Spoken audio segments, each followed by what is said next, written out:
You're welcome to another insightful and informative edition of Diplomatic Affairs. My name is Harriet Nartey. Now, the Ministry of Foreign Affairs and Regional Integration over the weekend issued a press statement saying it has successfully evacuated over 80 Ghanaian nationals from the Republic of Sudan amid the conflict between the Sudanese army and the paramilitary rapid support forces. Now, today on Diplomatic Affairs, Sudan in Focus, I have the richest of minds and expertise when it comes to this particular subject, and they are ready to educate and inform our cherished viewers. I will be back right after this break. Please stick and stay with us.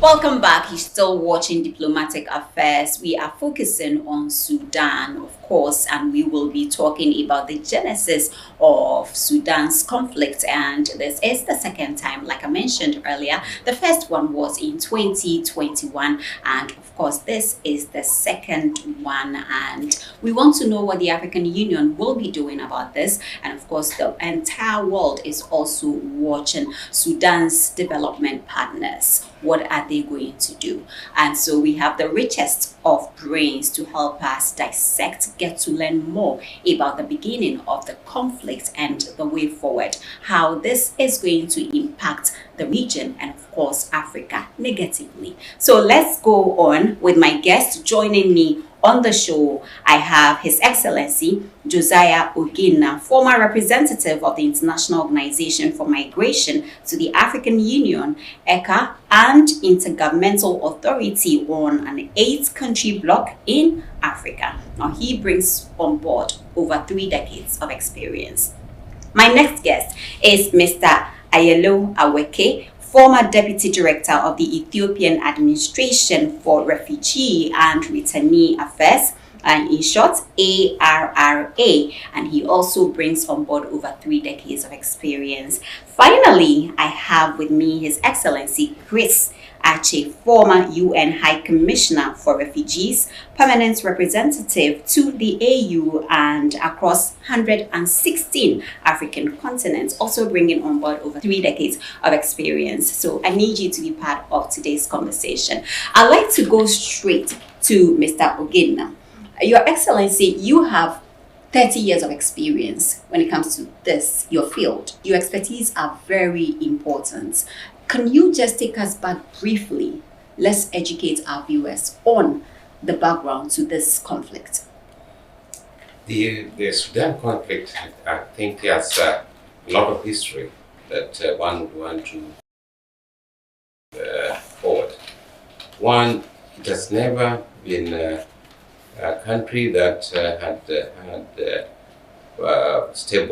stability over a long period. As we all know that initially, before this current problem, Sudan had its own problems of the two countries sitting together, and then we had the South splitting or getting its independence, and that has also created some problems in or some vacuums in the country in terms of politics and the forces. And then subsequently, we also concurrent with that, there was also the fight in the northern western part, where we were the fool, and we were all aware that it did not end well. That is a major problem of the issues, that the food problem was never solved, and that has caused quite significant issues internally in the country. So for me, I think that's a major problem. That's very interesting. It appears we haven't made progress when it comes to resolving the issue of conflict in Sudan. My next, I'll come back to you, but before I do that, let me just come to Mr. Aweke. I'd like to know, with you, you have so much experience when it comes to refugees. I took the time to go on the internet and surf a few things, articles relating to your work. I am very much concerned about the migration of people currently from Sudan? Because as it is, I read that people are fleeing from the conflict, moving to Ethiopia, and of course, Egypt and other neighboring countries. What are we to see in the coming days? When I started working in the refugee program, my first experience was to receive Sudanese refugees. That was in 1983. Then I started in Gambia region, where southern Sudanese are coming. Since then, we have refugees from South Sudan, even today, and we have now, because of this war, we have received refugees from 35 countries in Ethiopia, in Returnee region, from 35 countries. In fact, I don't have the figure, the number, Right. but they are from 35 countries. So it has, I worked for the last 32 years in the refugee program. The main cause of refugee is war. And if this continues also, we expect more refugees to come to Ethiopia and Chad and other neighboring countries. Following keenly what you had done with other issues that occurred in the past, you're talking about documenting refugees from many countries that were affected in terms of conflict. Domestically, now these are countries that have their own issues internally. How is this going to burden them socio-economically and politically? Well, if there is a conflict in one country, it impacts the neighboring countries. For example, when there was a war in Ethiopia, in the northern part of Ethiopia, many Ethiopians went to Sudan as refugees. Right. Also, having a lot of refugees. Refugees are also being used as for proxy wars. If I tell you my experience, in fact, the issue is about Sudanese, but how refugees are used for proxy wars. In 1978-80, when there was a war between Ethiopia and Somalia, about 400,000 refugees went to Somalia. And the Somali government, it's armed these refugees to fight against Ethiopia and to its opposition parties, said by at that time it was said by. And the Ethiopian government also did the same. There were refugees in Ethiopia. There were also opposition parties from Somalia, like KSNM, and so the refugees has become a source of logistic. The food is there, and the people are also recruited from refugees. So the same thing in Sudan and Ethiopia.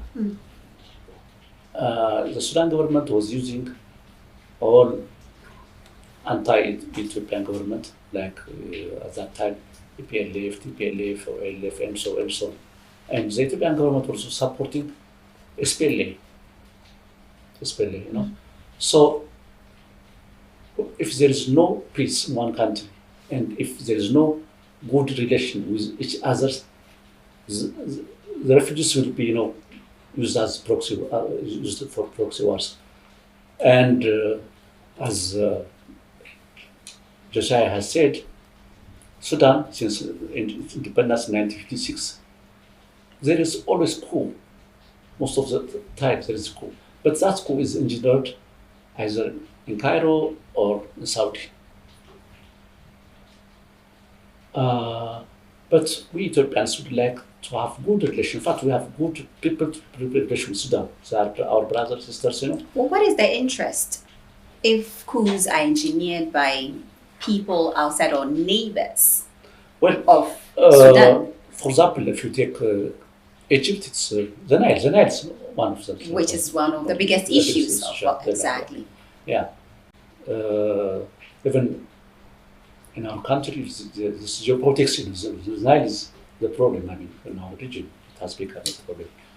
So it's good to have, good relation amongst neighboring countries. If there is peace, there will be progress, there will be development. But war doesn't help no one. I mean, I've worked 32 years, I have told you. The main cause for suffering of people is the refugees. I mean, it's war. So we should find means to solve this war. We don't want that. The war in Sudan will affect us in many ways. Not just the region, by the entire African continent. Yeah. In fact, we are also very neighbors to Sudan. So that was a negative impact on our country. We'll delve into the negative impact. I'll come back to you. You have so much experience. I would want you to share your perspective from the United Nations with us. Because monitoring news, the various international platforms, I read and also got to know that the UN is still committed to peace in the country and the region for which they are staying. All other countries are evacuating their nationals and, of course, diplomats from Sudan. Where do we go from here? What will be the next approach coming from the UN's perspective? Well, let me first say this. Thank you, first of all. Thanks very much for having us to share experience with you on this platform. Let me start by saying that when I see what is happening in Sudan, I'm personally affected because I served there. Right. I served in Sudan. I was part of the UN team that supported the implementation of at least 3 peace agreements. The CPA for the South, and BPA, Darfur, peace agreement for Darfur, and ESPA for East Sudan peace agreement. There are only peace agreements in Sudan, always peace agreements. And they are always failing. The reality is that had the agreement that I signed maybe 2-3 years ago held, there would be a war today. And that's it. So I think what we can say that unless the warring parties understand, will come to agreement that the Sudanese people need peace more than their personal interests, they cannot go forward. Now, the AU, the UN, the IGAD, they are all committed to it. But as you know, no peace can hold if the parties do not want it to hold.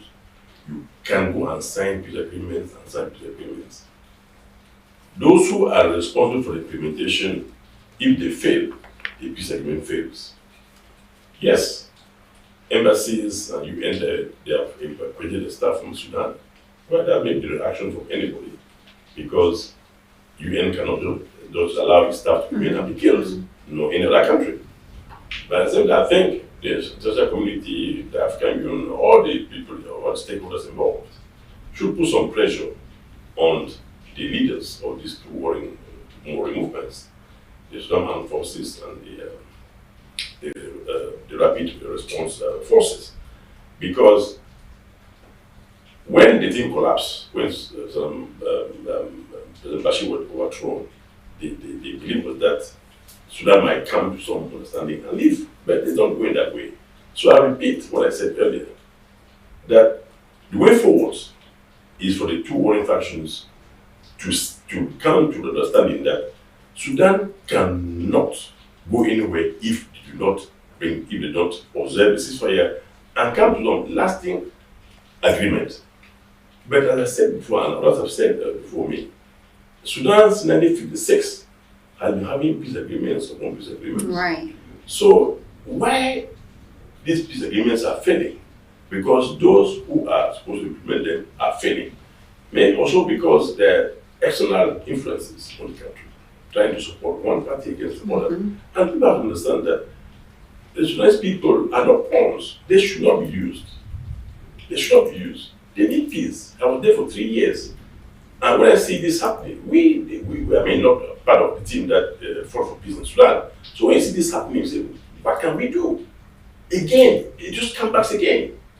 2 years ago, it was another thing. A year before, it was something. Last year was something. Fine. So please, if whoever the Sudanese or the two parties in Sudan see us on this program, we are making a fervent plea for them to come to their senses and fight for peace to return to Sudan so Sudan can develop, and its people can enjoy peace. Refugees returning, IDPs returning to help in the country's development. 1956, and Sudan hasn't gotten anywhere in terms of development.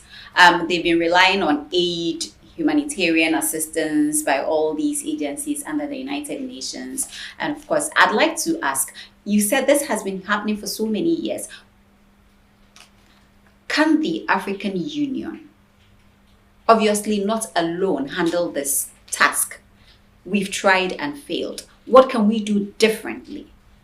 The task of bringing peace to Sudan? Exactly. Well, my answer to that is that when the UN is an agency organization, as you know very well, it's not a government. The United Nations is not a member of the Security Council. That is a member of the General Assembly. It can only do as much as these governments want it to do. If the UN goes to the General Assembly or Security Council and try to bring peace or try to negotiate peace, it goes to the Security Council. And the UN has no veto there. There are veto powers that will veto whatever is being recommended by one party or the other. Then it goes to the General Assembly. UN is not present as a member of the General Assembly. It goes to governments. So AU can do what they want to do, so can the IGAD.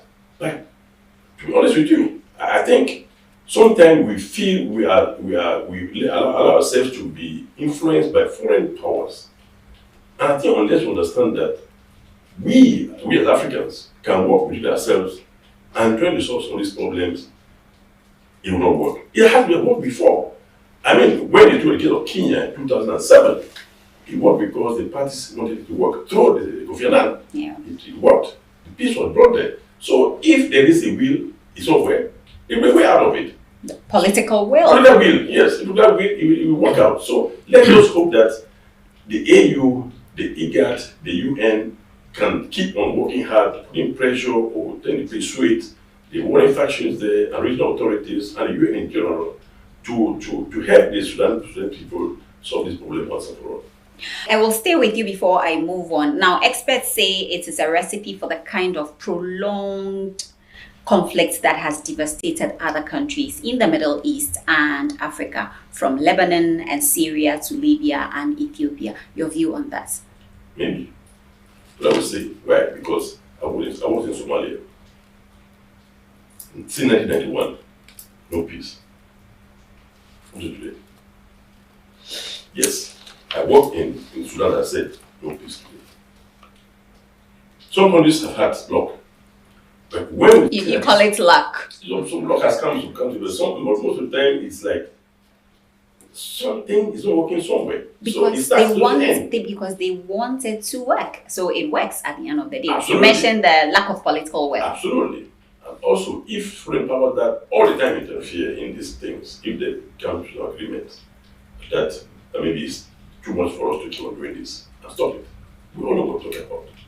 We all know what we're talking about. So let the foreign powers that are trying to intervene and spoil and ruin this Sudan or another country, they can just take a sit back. They say, sit down and say, look, let's work towards peace once and for all in this country. Why war all the time? Why?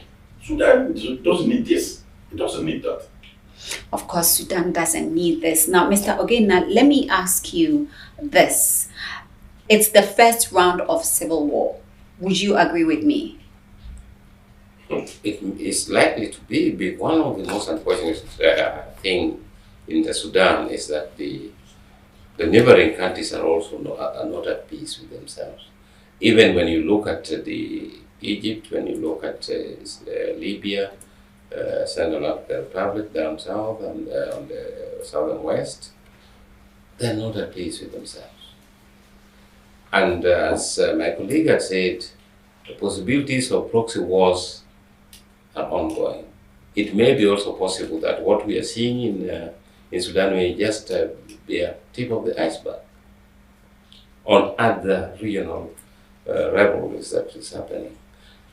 For me, one of the key things that makes our continent be more prone to some of these wars is the resource, particularly the oil.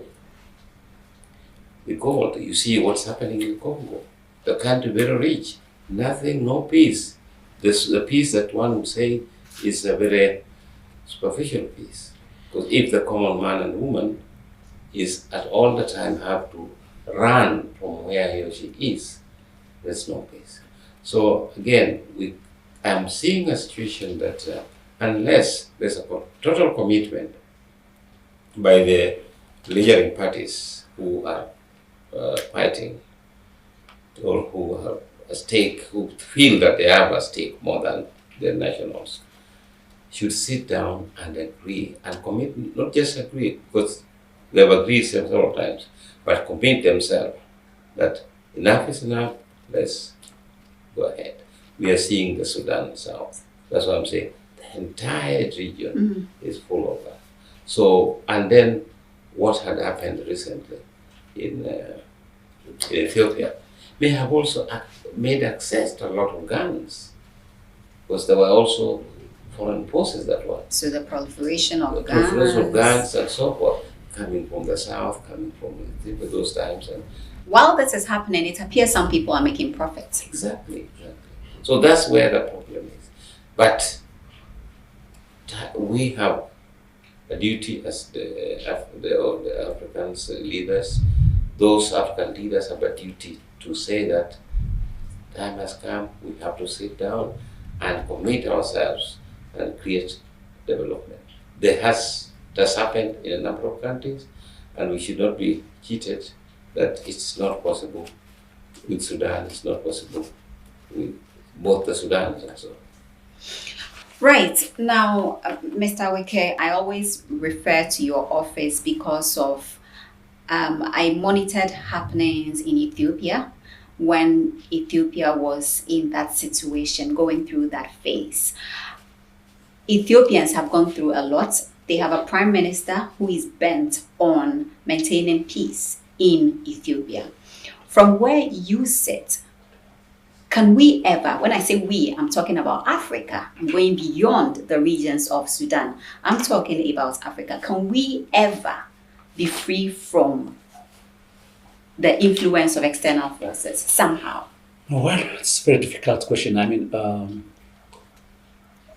in our case, as you know, that war, unnecessary war, it cost us like more than 1 million people.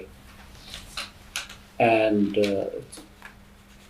finally, thanks to, in fact, the intervention of AAU, finally we make peace. And in fact, if there's political will,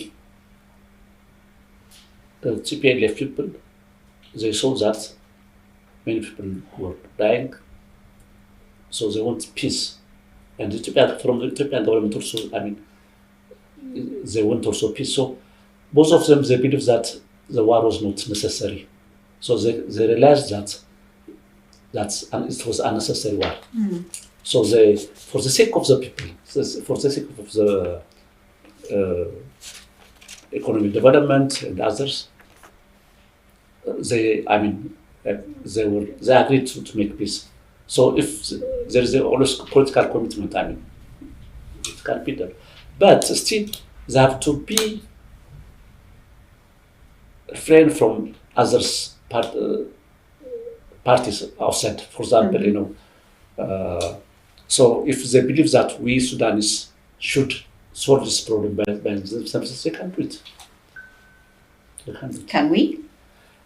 I think if there's a will, yes, why not? Like we did. I see a smile on Mr. Ache's face. I'm sure that is to say, well, let's wait and see what happens. But I'm going to take a break. I would want us to look at this before I go. Someone said the conflict will become a multi-level game with regional and some international actors pursuing their interests, using money, arms supply, and possibly their own troops or proxies. This is a general question. Is this where we are right now as we speak, looking at what is happening in Sudan? One answer from us. All of you. Well, for me, I don't just make a way out of it, because that's what it it is. And that's the way it will be until people sit down and say, it shouldn't go on like this.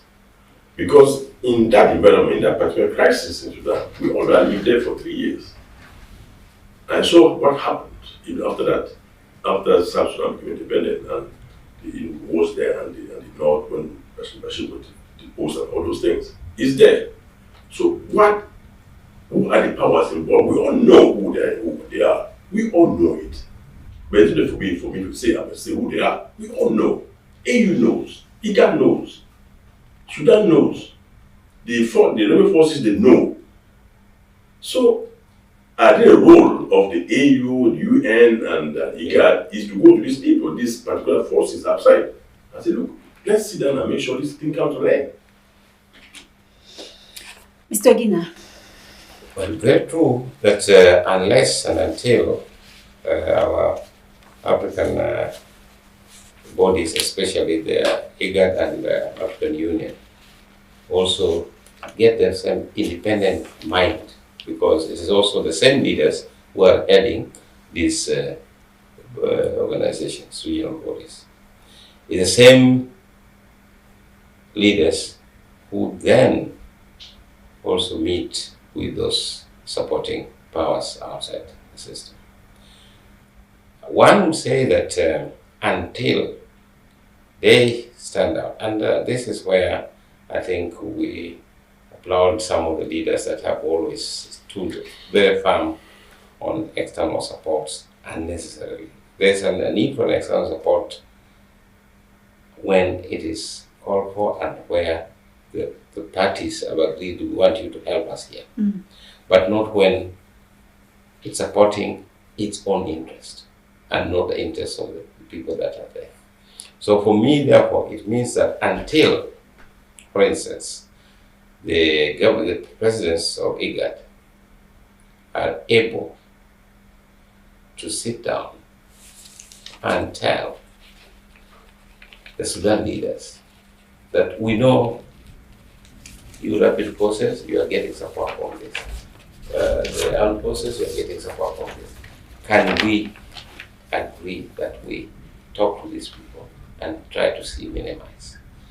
And those two leaders, and the two leaders in the two protagonist process, are also individuals, are also committed to that. I think one thing that we have also taken for granted is the fact, or we cannot just say that these forces are there because for their own interest. It's also for some of the leaders' interest. Until those leaders will say their interest should be part and parcel of the national interest, therefore be able to stand up and say, it's okay, this is it, we have to do something that will help ourselves for the future, not for today, not for or for today alone. Right. Yeah. Your view? Well, I don't have much to say, as I have said. In fact, I'm not a diplomat, I'm just a humanitarian worker. But, which is why your view is very much important.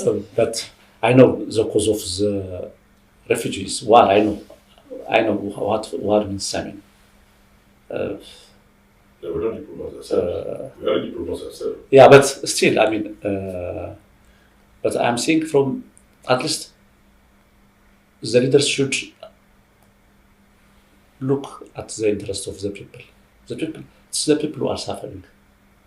It's the people who are dying.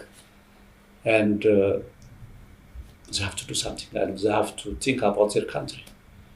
And in fact, AU, IGAD, they are trying their best, but it has to come from the leaders themselves. And this IGAD, it's only to facilitate. May I bring in one experience that this time where it is important that the leaders and the regional bodies take proper. I was part of in Kosovo, in Belgrade, when the war started and moved to Kosovo. I saw what happened. I saw that the European Union took it and had the leaders at the corner and said, you have to stop this. So until our African Union our IGAD, make sure that the wars in the continent are solved. It will be very, very difficult for them to do that. So this was to get done. And then the problem again with the African Union, they still depend too much on these same countries that have external supporters. Yes. So they do not know what to do. So when they come telling you what to do, you are obliged to do what they tell you to do. Is that right? So I was then coming to that, but we'll delve into that. Let me just take a break. When I come back, we'll talk about the various forms of aid that come in instead of partnership in doing business with Africa. Right, you're still watching Diplomatic Affairs. There is a renewed conflict in Sudan. The struggle for power continues, and we are looking at solutions, possible solutions. We ask, are we ready to end this? And is this going to be the last time? Should it come to an end? We are still focusing on Sudan. I will be back after this break.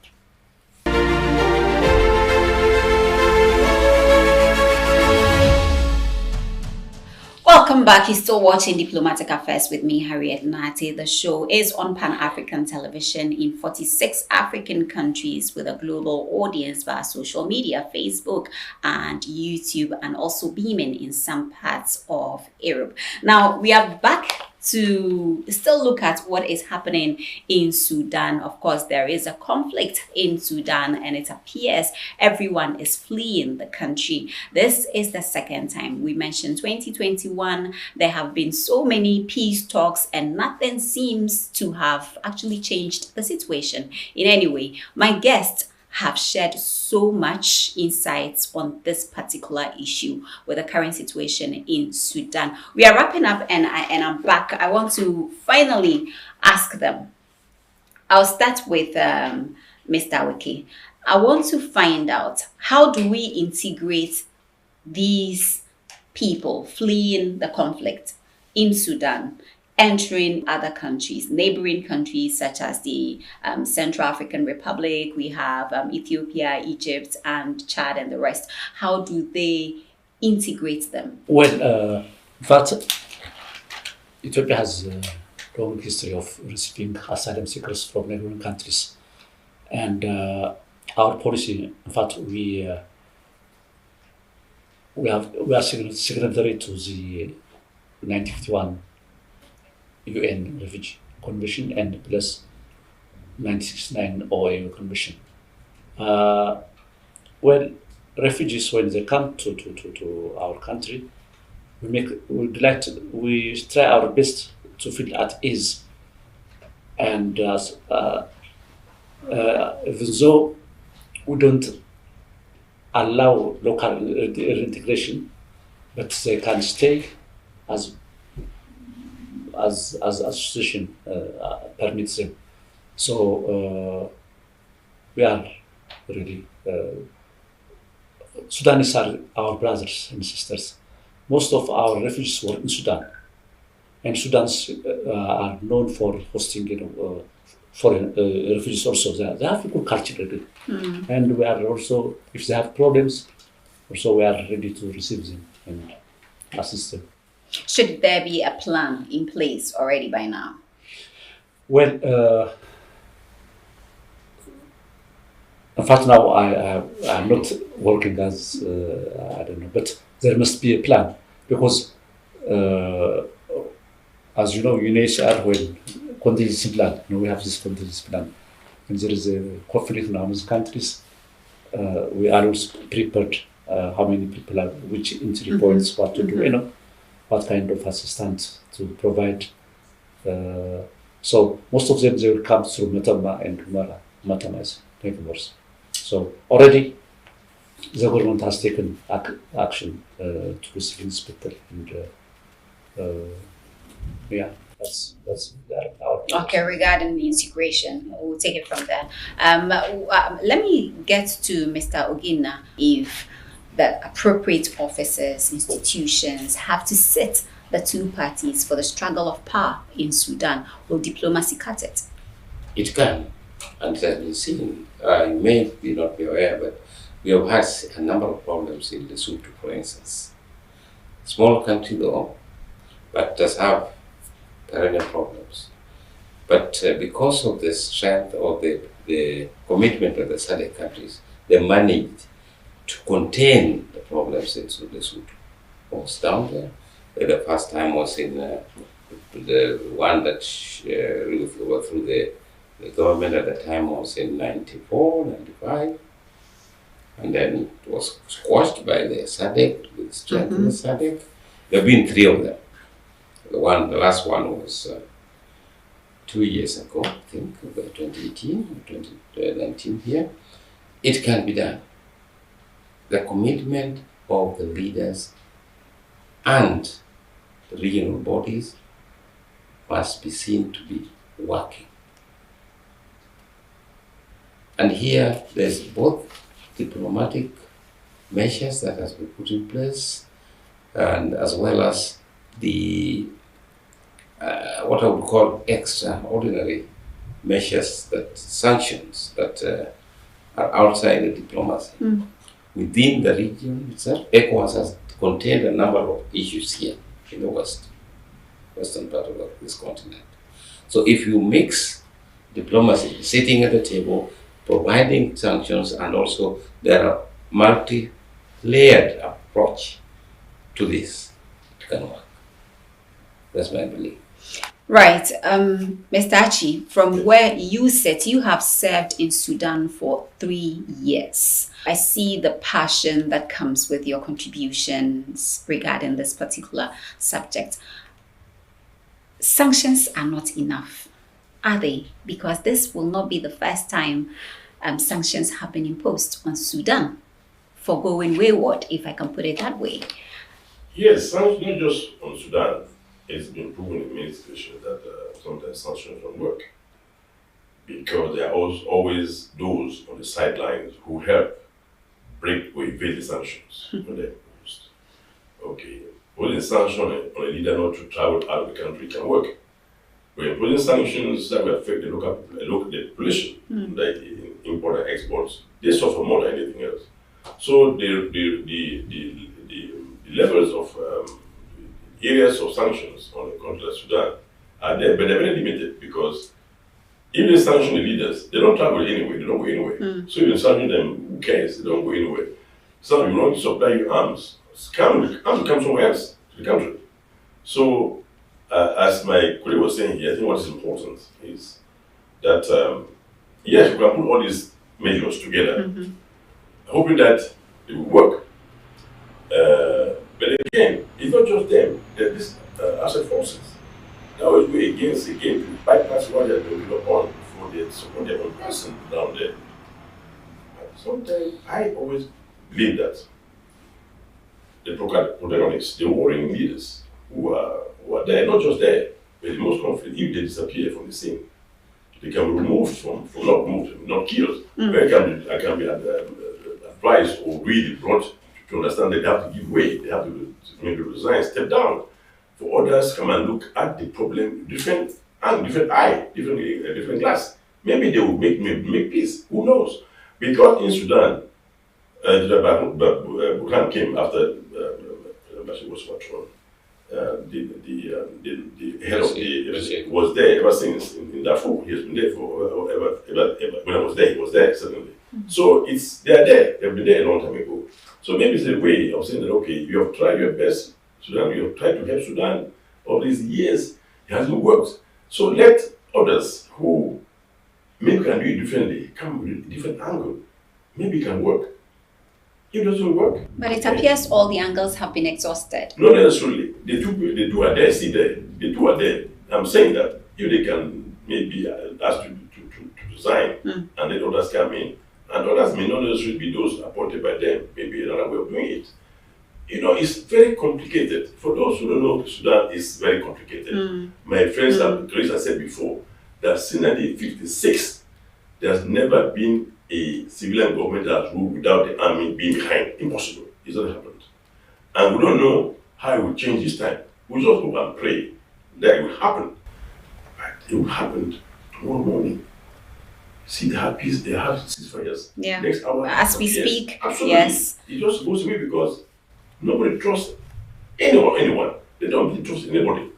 They don't trust anybody. We've lost colleagues there, the UN. Civilians have been killed. Our offices have been burned down. Why? We don't need this. We don't need this. So we call upon the AU, the IGAD, UN, all those the stakeholders, whether it be EU, US, Russia, whatever, China, to sit down and let help Sudan. Because Sudan is a major power in Africa. Big power in Africa. Big power. And I don't think nobody wants Sudan to disintegrate into another country that is stateless, because a stateless country that will know in other areas. We should avoid that. Last words. Where do we go from here? For me, the last word would be, again, to appeal to the leaders of Sudan, really come to the drawing table and agree, commit themselves to lasting solution for the country. But more importantly, we would like to see that the continent body, the African Union, plays a more proactive role in this, together with the IGAD. And this is very important.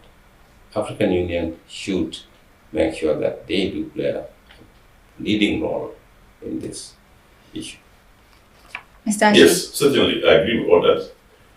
So we call on the UN, the US, Russia, China, the EU to support any efforts that the AU, IGAD can put in place to help peace return to Sudan. I would like peace in Sudan, really. I know what war means, and it has also negative impact on our neighbor countries. So I hope AU and IGAD, with the support of big powers, but for example, if you take our peace agreement was done by AU, but it has support of big powers. The same thing should be done. Big powers like America, China, and Russia have to be involved also. Right, you have something to say. What's very important, and we cannot miss that when we come into Sudan, which is the role that the Arab League can play. Exactly. Can and should play the Arab League. Very important factor. So the Arab League has a crucial Yes, role absolutely. to play in all of this as Absolutely. well, if we are talking about the stakeholders. Sure. The role of the stakeholders. Well, thank you so much, gentlemen, for joining me on this episode of Diplomatic Affairs. My guests have been His Excellency Josiah Ogina, former representative of the International Organization for Migration to the African Union, ECA, and Intergovernmental Authority on an 8-country bloc in Africa. And of course, 30 years of experience sharing his insights on the situation in Sudan. And Mr. Ayalew Aweke, former Deputy Director of the Ethiopian Administration for Refugee and Returnee Affairs, ARRA, in short, over 3 decades of experience, also sharing his insights with us on this particular topic. And finally, His Excellency Chris Ache, former UN High Commissioner for Refugees, permanent representative to the AU and across 116 African countries, also bringing on board over 30 years of experience. So the world is watching Sudan. Sudan is going through a very serious phase, if I can put it that way. This is not the first time. But the question we are asking is, how soon is this going to come to an end? We've seen people flee the country. Diplomats have been evacuated. The United Nations says it is still committed to peace in Sudan. We will continue to monitor the situation. It is a developing story. We will speak to all the voices that must be heard when it comes to restoring peace in Sudan. My name is Harriet. The show is Diplomatic Affairs. We look forward to seeing you same time next week. Thanks for watching.